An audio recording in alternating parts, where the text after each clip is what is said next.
nome é Rony Pilar Carvalho, sou advogado especialista em planejamento patrimonial sucessório da família. E vamos estar tratando desse importante tema em nossos canais nas redes sociais. Se hoje o procedimento de inventário é caro pelas atuais normativas, eu tenho uma notícia ruim para você. Tá? É caro e vai se tornar mais caro. Tá? Já tem proposta de alteração, de reforma da resolução número 9 de 1992, resolução do Senado, que regula o teto do ITCMD no Brasil, que hoje, atualmente, é de 8%, tá? Tem proposta para elevação, ou seja, para reforma da alíquota do ITCMD para 16% ou para 20%. Né?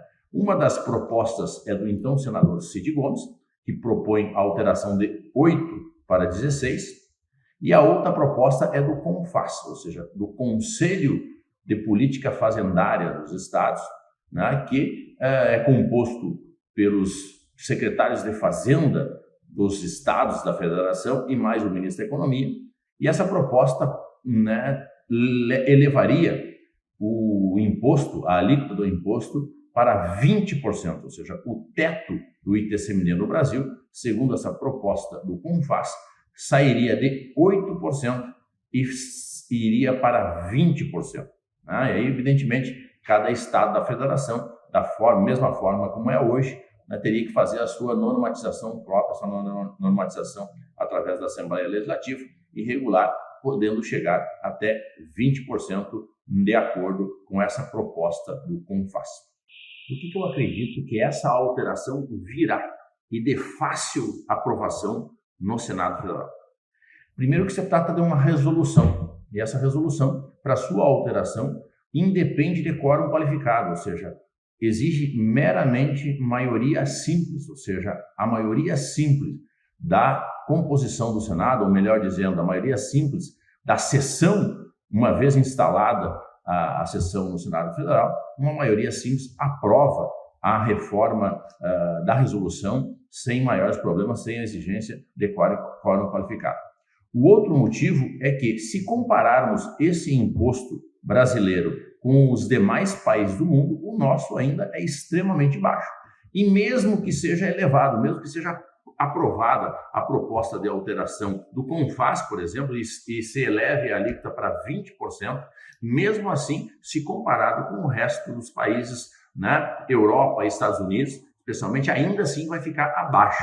Né? Nós temos, por exemplo, esse mesmo imposto na França é de 60%, no Japão é de 55%, na Alemanha e na Suíça é de 50%, na Inglaterra e nos Estados Unidos é de 40%, enquanto que o Chile, aqui o nosso vizinho, está em 25%. Então vejam, observe que mesmo que haja a alteração, né, o nosso imposto ainda permaneceria comparado com os demais países, né, ainda baixo.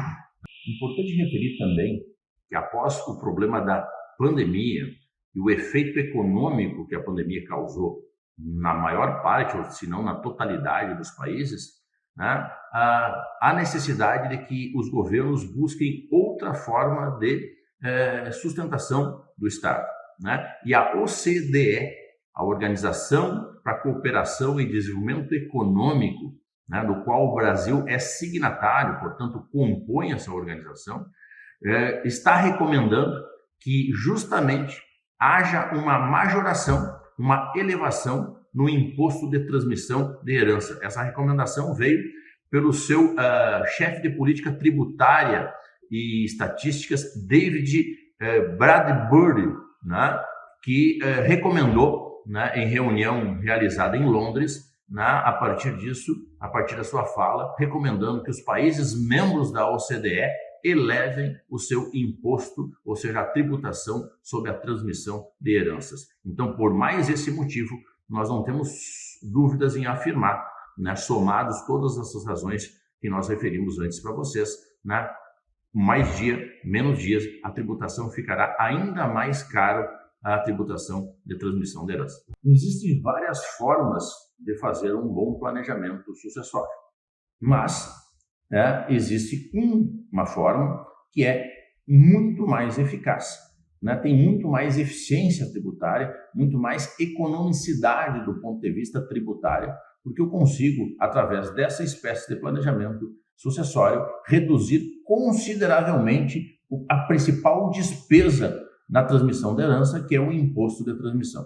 Tá? A nossa recomendação, né, o planejamento sucessório que estamos recomendando, é a constituição de uma pessoa jurídica e a transmissão, ou seja, a transferência, melhor dizendo, do patrimônio da pessoa física para dentro dessa pessoa jurídica e doação das cotas sociais aos filhos, com todas as cláusulas de segurança, para que os pais não percam o controle do seu patrimônio antes da hora, antes de sua partida para o mundo superior. Né? Ou seja, existe como ser feito esse planejamento com a transferência, a constituição de uma pessoa jurídica, e essa doação das cotas tem como ser feito de uma forma que evite a necessidade futuramente, ou seja, no futuro, com a partida dos pais, com a morte dos pais, evite a necessidade do procedimento de inventário.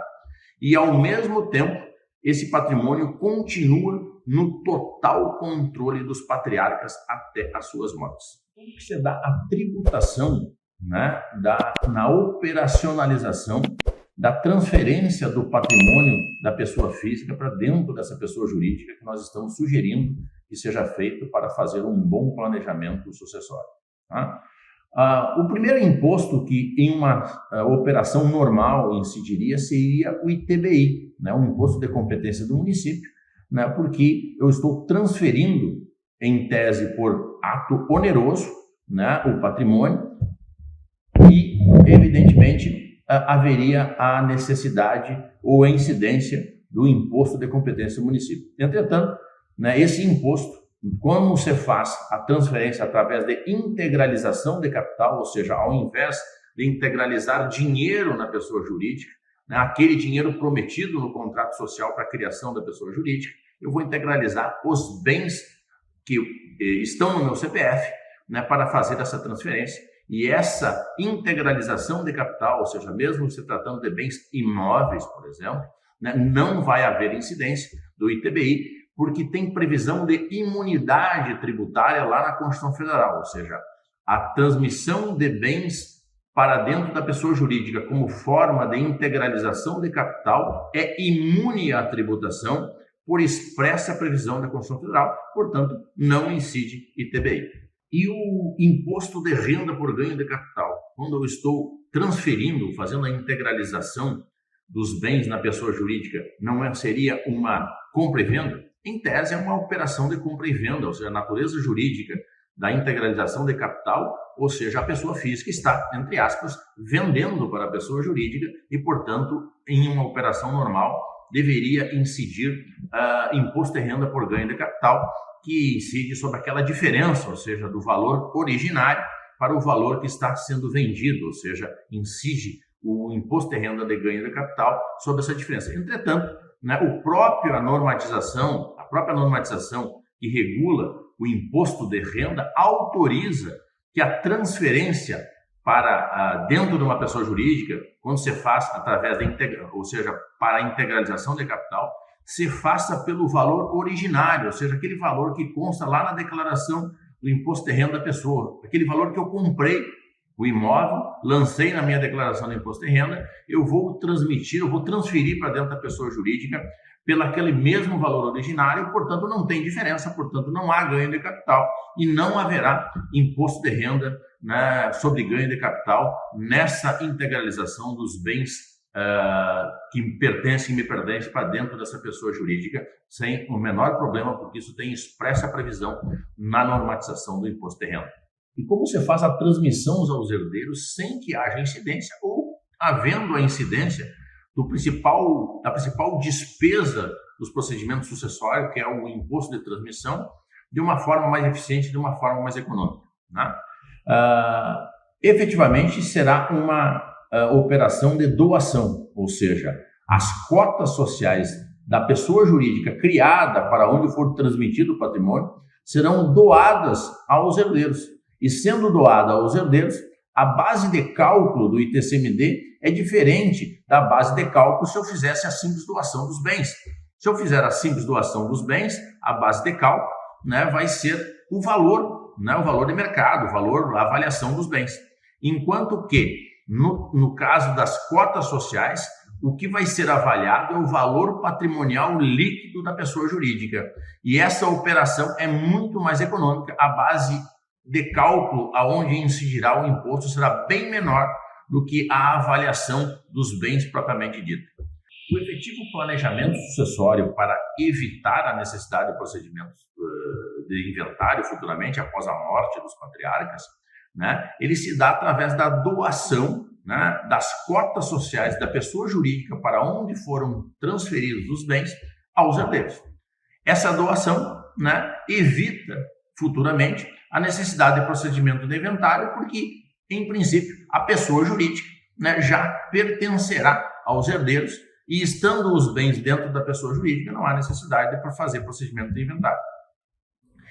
O ITCMD, ou seja, existirá ITCMD a incidir ainda sobre uma base de cálculo, né? No caso da chamada, vamos dizer assim, modelo mais simples de planejamento sucessório através da pessoa jurídica, onde eu vou constituir apenas uma pessoa jurídica, né, vai haver incidência, né, do ITCMD sobre o valor patrimonial líquido. Entretanto, esse valor patrimonial líquido da pessoa jurídica, se comparado com a avaliação de mercado dos bens, ele é bem mais econômico, portanto, a base de cálculo será bem menor e o imposto a ser pago, né, na transmissão dessas cotas, na doação dessas cotas, também, por a base de cálculo ser menor, vai haver, né, um imposto bem menor, tanto no caso se fosse feito um inventário, né, que seria menor ainda, porque no caso da doação das cotas a alíquota é 4%, o máximo aqui no Rio Grande do Sul, enquanto que na transmissão por morte é 6% o máximo,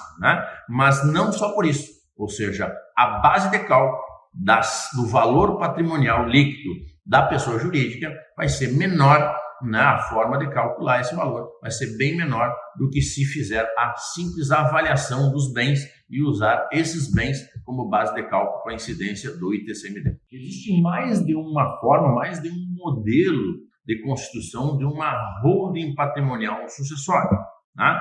Como já falamos, nós podemos fazer um modelo simples, com apenas uma célula, apenas um CNPJ, e nesse caso, né, vai haver a base de cálculo de ITCMD será o valor patrimonial líquido, ou eu posso criar um modelo mais complexo, mais elaborado, mais sofisticado, que tem por finalidade dar maior eficiência tributária ainda, né? É o que a gente vem chamando de modelo de 3 células, onde existirá uma célula cofre, uma célula veículo e uma célula destino, ou seja, e como haverá a doação das cotas apenas na célula destino, e se faz em um momento em que essa célula não possui nenhum patrimônio, antes de fazer a interligação e fechar o circuito, né, a composição da holding, né, de uma maneira inteira com essas 3 células, a eficiência tributária será bem menor e terá uma redução de custo do procedimento de planejamento sucessório efetivamente muito melhor, né? Se estima que hoje, comparado um procedimento de planejamento sucessório via holding, via constituição de pessoa jurídica, pode chegar a 80% menos do que custaria o procedimento de inventário. Nos siga para conhecer mais e fazer o seu planejamento sucessório de forma eficaz.